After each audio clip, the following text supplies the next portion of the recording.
Hey guys, it's Mike, and in this video we're going to be doing some maintenance on the E320 Bluetec. When I was putting the engine in, I totally forgot to put the oil temperature sensor seal on it, so that's why we're doing an oil change after only about 500 miles. Let's get right into it. I've already taken the engine cover off because it rattles, so there we go. In this video also, I'm wearing this shirt out of pure irony.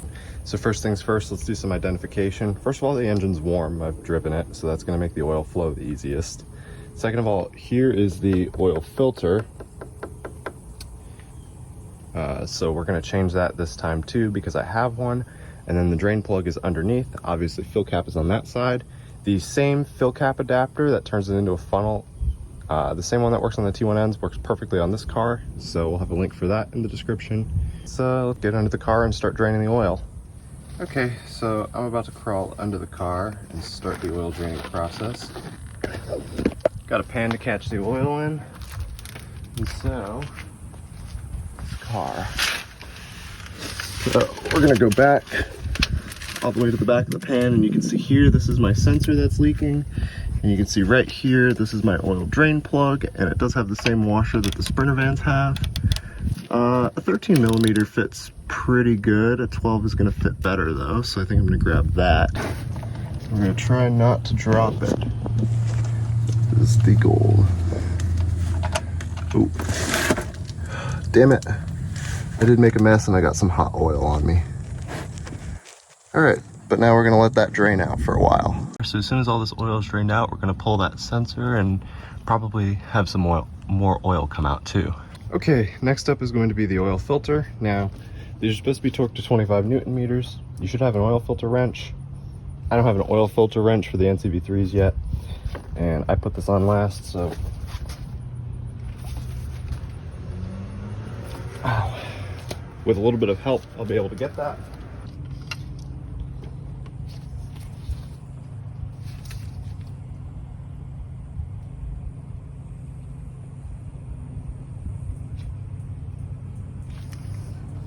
I'm not clamping down ridiculously tight here because this is metal on plastic.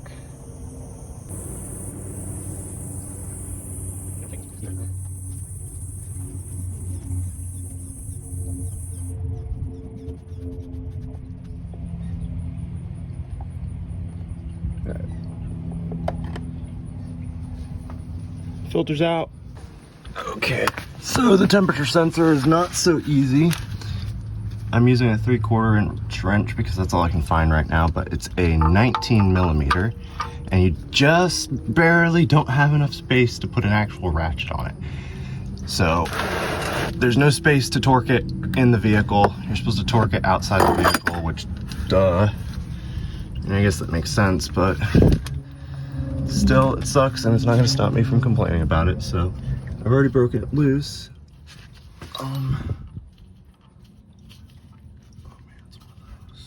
And of course, when the sensor does come out, it's going to drain more oil with it, so be prepared to catch that.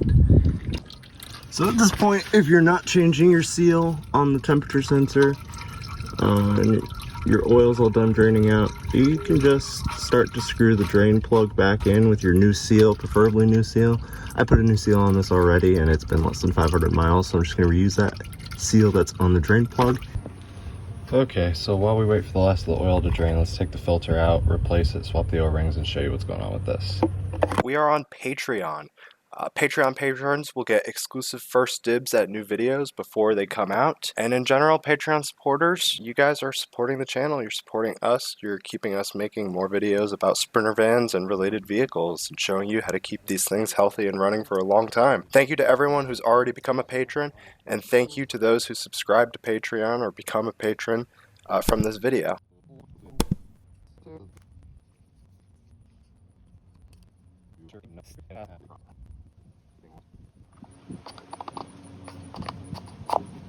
Go.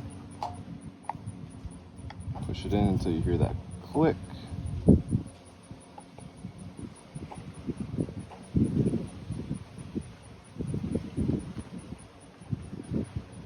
Alright, and now oil filter is ready to go back in. Something doesn't feel right.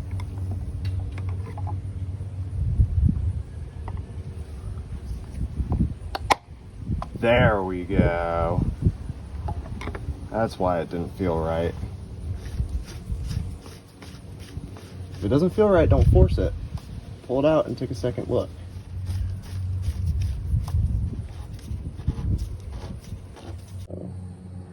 Now that the big O-ring is no longer visible, that'll be good. That is hand tight, and that is how I like to do my oil filters. Oh yeah, a little bonus here. If your oil temperature sensor is leaking, this is the seal you need for it. It is different from the oil drain plug seal, of course, because why wouldn't it be?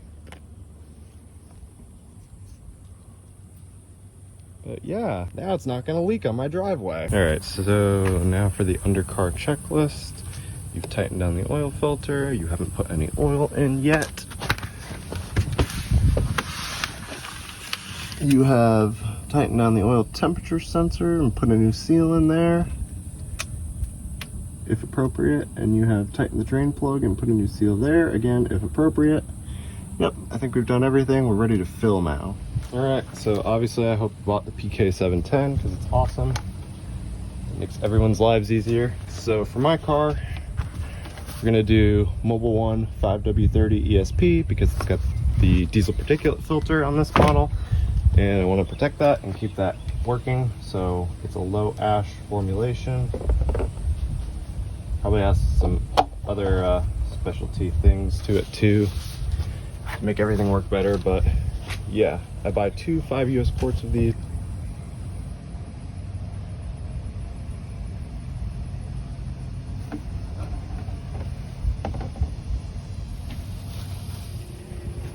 Alright, I think I've actually got a little bit too much now, but I'm out of slope, so I'd rather be a little over than under, considering that.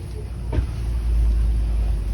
we can take this off, clean everything really good, 'cause I like doing that.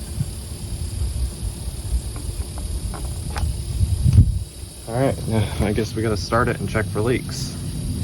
I wonder if my keys are close enough.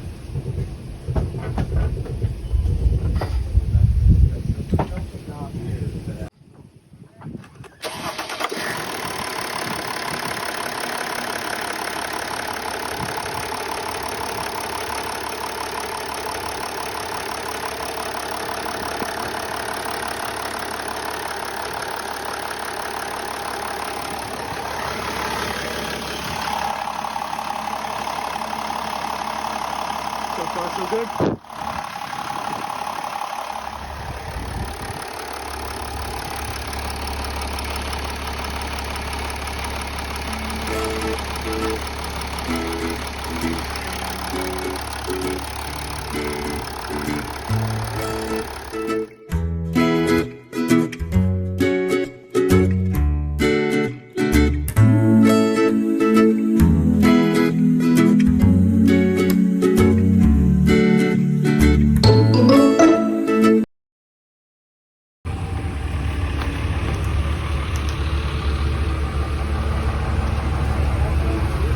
Visitor.